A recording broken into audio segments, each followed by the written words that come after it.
اعوذ باللہ من الشیطان الرجیم، بسم اللہ الرحمن الرحیم۔ السلام علیکم ورحمۃ اللہ وبرکاتہ۔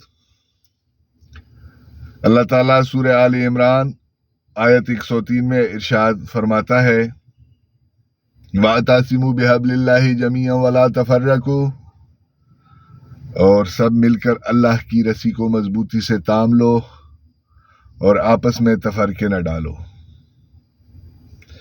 یہاں ایک اہم سوال پیدا ہوتا ہے کہ حبل اللہ یعنی اللہ کی رسی کیا ہے؟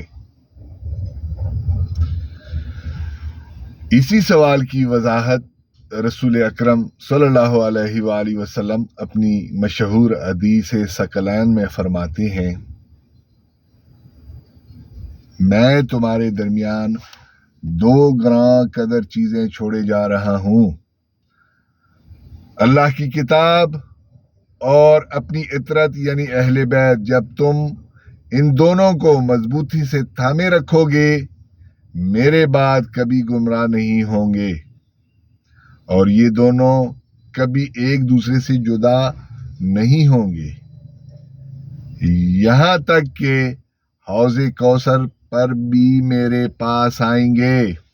غور کیجئے، قرآن ہمیں حبل اللہ کو مضبوطی سے تھامنے کا حکم دیتا ہے، اور رسول اللہ صلی اللہ علیہ وسلم امت کو دو چیزوں سے وابستہ رہنے کی ہدایت دیتے ہیں، قرآن اور اہل بیت۔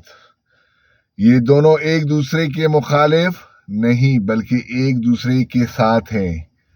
قرآن ہدایت کی کتاب اور اہل بیت اس ہدایت کی عملی تفسیر اور نمونہ ہے۔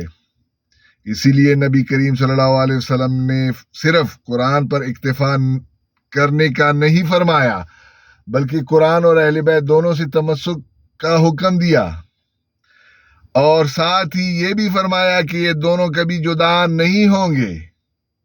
اگر امت قرآن کو بھی مضبوطی سے تھامے اور اہل بیت کی بھی تعلیمات کو زندگی کا حصہ بنائے تو اختلافات کم ہوں، امت میں وحدت پیدا ہو اور ہدایت کا راستہ واضح ہو۔ اللہ تعالی ہمیں قرآن اور اہل بیت رسول سے حقیقی وابستگی نصیب فرمائے۔ اللہم صلی علی محمد وآل محمد۔ اگر آپ کو یہ ویڈیو مفید لگی ہو تو اسے لائک کریں، شیئر کریں اور کمنٹ میں لکھیں اللہم صلی علی محمد وآل محمد۔ وسلام۔